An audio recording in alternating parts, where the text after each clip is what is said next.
Audit procedures are the mechanisms the auditor uses to gather evidence. What they gather evidence about can vary from risk assessment to the effectiveness of internal controls to the substantive testing of the balances. The auditor's work is not done until they have sufficient appropriate evidence. When the auditor's thinking about procedures, they'll first consider the nature of the procedure. Who will perform the procedure? Where will the evidence come from?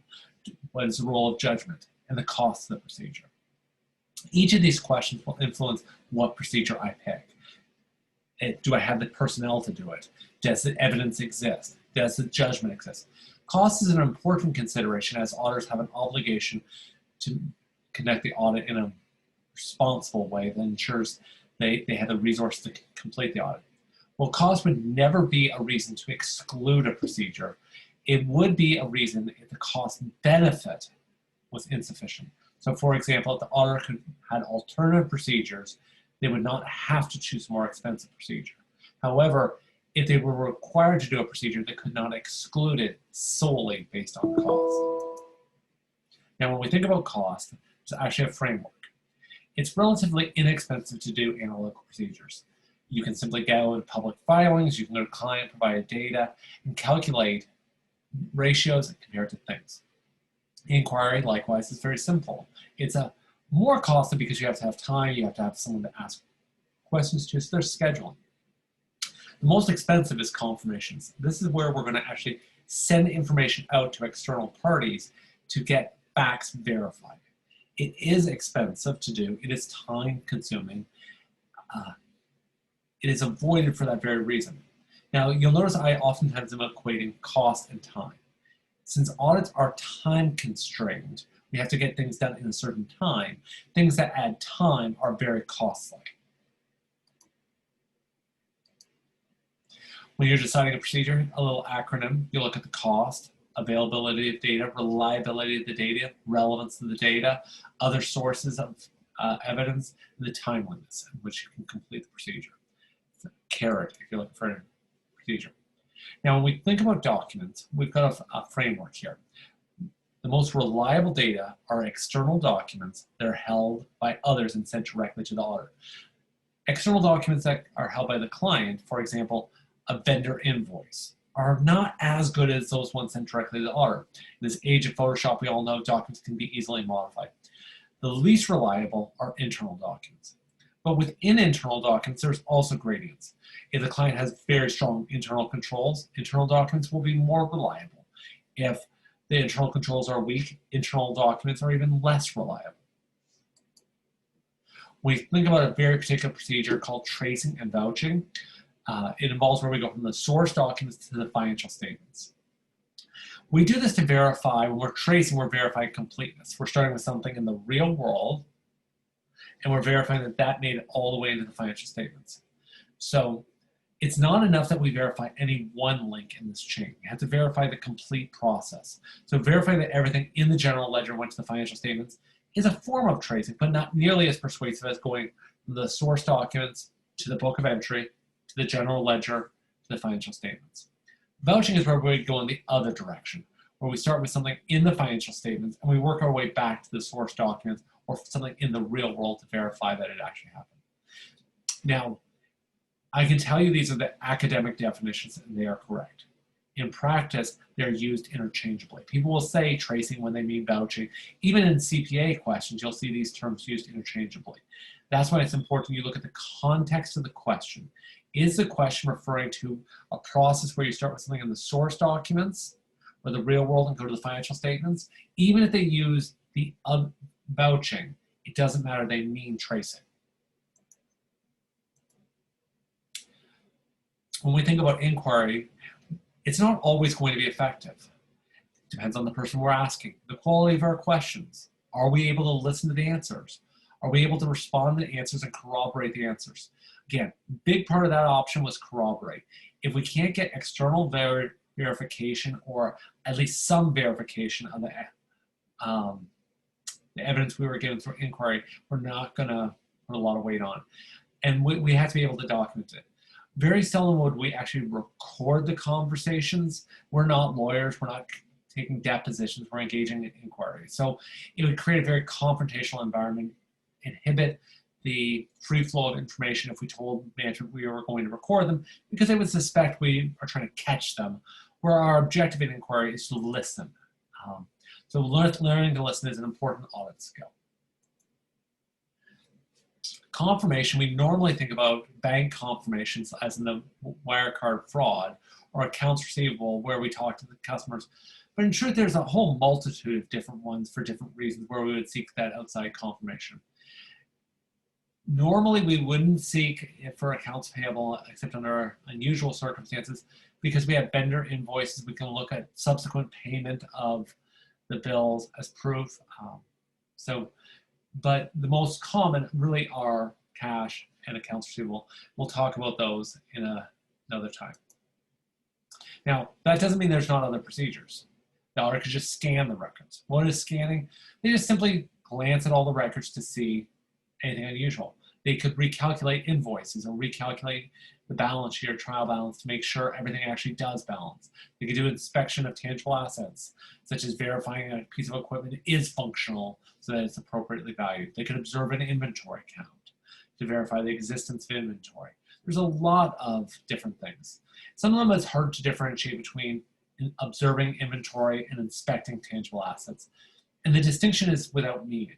What matters is what we're doing and why we're doing it, not what label we use for it.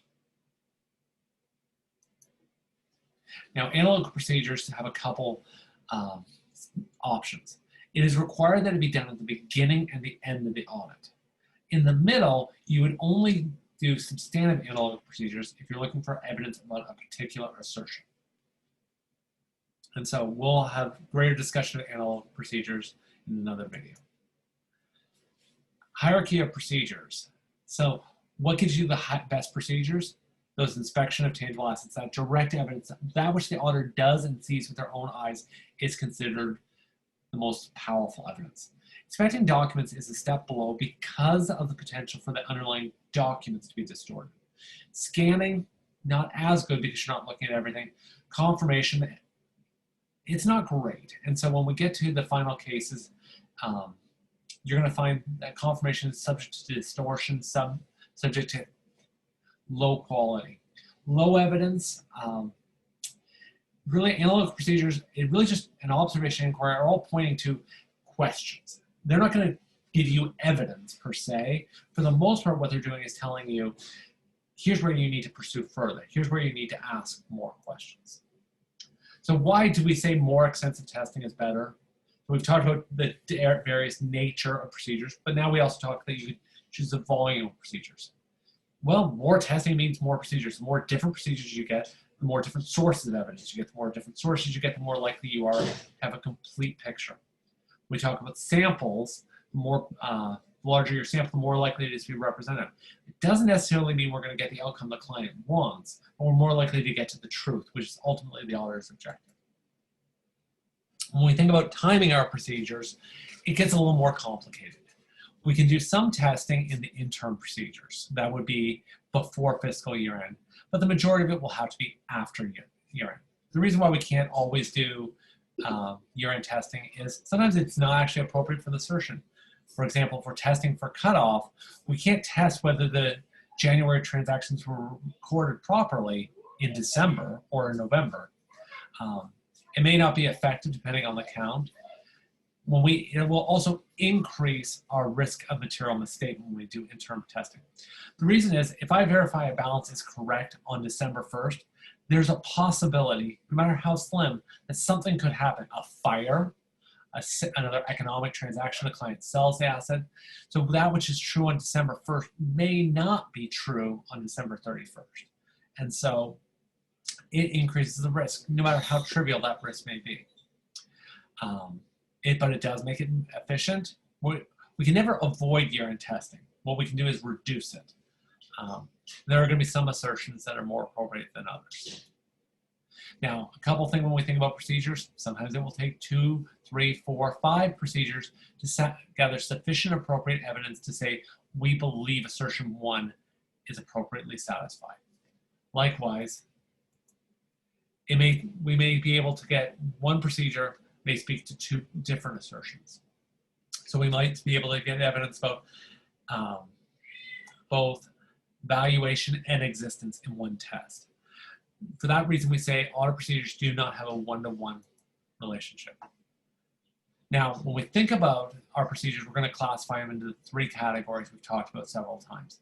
Risk assessment, that's going to be assessing IR, CR, test of controls, which is going to be used to reduce control risk below maximum, and substantive procedures, which are going to be used to gather evidence about detection risk. So why wouldn't we test controls? Well, we've talked about this before. Sometimes controls don't relate to the assertion we're testing.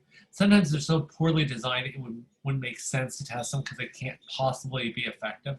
Sometimes we just don't have enough time to test controls and we want to go directly to the substantive testing.